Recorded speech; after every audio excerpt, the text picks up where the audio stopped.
हरे कृष्णा।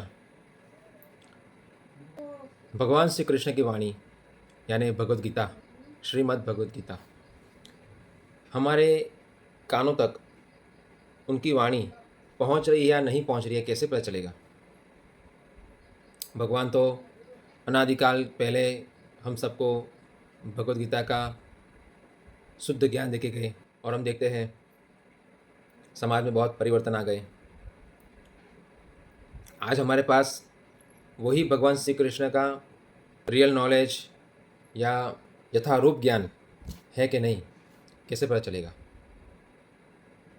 तो उसके लिए भगवान श्री कृष्ण ने भगवद गीता में कहा है, एवं परंपरा प्राप्तम एवं राजर्षयो विदु, कि ये जो ज्ञान है ये परंपरा द्वारा आता है।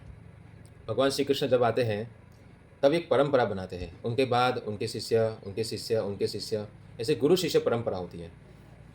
तो ऐसे भगवान ने प्रामाणिक 4 परंपराएं स्थापित की है इस मनुष्य समाज में, जो ब्रह्मा जी द्वारा आती है, एक है जो शिव जी द्वारा आती है, एक है जो 4 कुमार द्वारा आती है, एक है जो लक्ष्मी जी द्वारा आती है। ऐसी 4 परंपराएं होती है और इसी परंपरा के अंतर्गत हमें भगवान श्री कृष्ण का शुद्ध ज्ञान प्राप्त होता है यथारूप। तो इसके अलावा जो भी लोगों ने भगवद गीता पर टीका लिखी है वो टीकाएँ प्रामाणिक नहीं है। इसलिए हम देखते हैं कि इतनी सारी टीकाएँ जो लोगों ने लिखी है वो स्वयं भक्त नहीं थे, और भगवान श्री कृष्ण गीता में कहते हैं कि मेरे भक्त बनो। गीता का उद्देश्य ही है भगवान के भक्त बनना।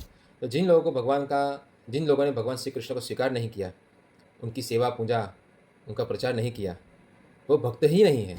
तो जब भक्त नहीं है, अभक्त लोग जब भगवद गीता पर टीका लिखेंगे तो समाज में लोग भक्त कैसे बनेंगे? क्योंकि वही भक्त नहीं है। भक्त कब बनता है व्यक्ति? जब भक्त भक्त बनाता है तब भक्त बनता है। एक भक्त किसी को प्रचार करेगा तो वो भक्त बनेगा। तो इसलिए हम देखते हैं हमारे समाज में अनेक अनेक भगवद के ऊपर टीका होने के बावजूद भी लोग नास्तिक बन रहे हैं। सोचिए। तो इसलिए ये जो भगवद गीता है ये परंपरागत है, ब्रह्म मध्व गौड़ीय, और इसी परंपरा के अंतर्गत ऐसी भक्ति वेदांत स्वामी श्रील प्रभुपाद जी के द्वारा इसकी टीका लिखी गई है। और आज पूरे विश्व में ये भगवद गीता के माध्यम से लोग अनेक अनेक भक्त बन रहे हैं, जो भगवान श्री कृष्ण की आज्ञा पालन करके जीवन जी रहे हैं। इसलिए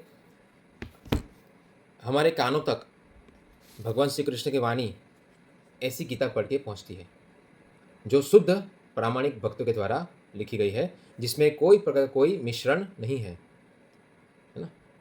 जिस प्रकार दूध में पानी चला जाता है तो वो दूध नहीं रहता, इसी प्रकार भगवद गीता के अंदर से भगवान श्री कृष्ण की शिक्षाओं को हटा दिया जाए और अपने मन गढ़ंत चीज डाल दी जाए तो उसे गीता नहीं कहते हैं, ठीक है ना। तो इसी प्रकार अनेक अनेक लोगों ने टीका लिखी है, मगर वो गीता नहीं है, वो तो अपने अपने मन की गीता है, मगर ये भगवान श्री कृष्ण की गीता है। तो ये पढ़ के हमारे जीवन में कल्याण होगा, हम सब भगवान श्री कृष्ण के भक्त बनेंगे। हरे कृष्णा।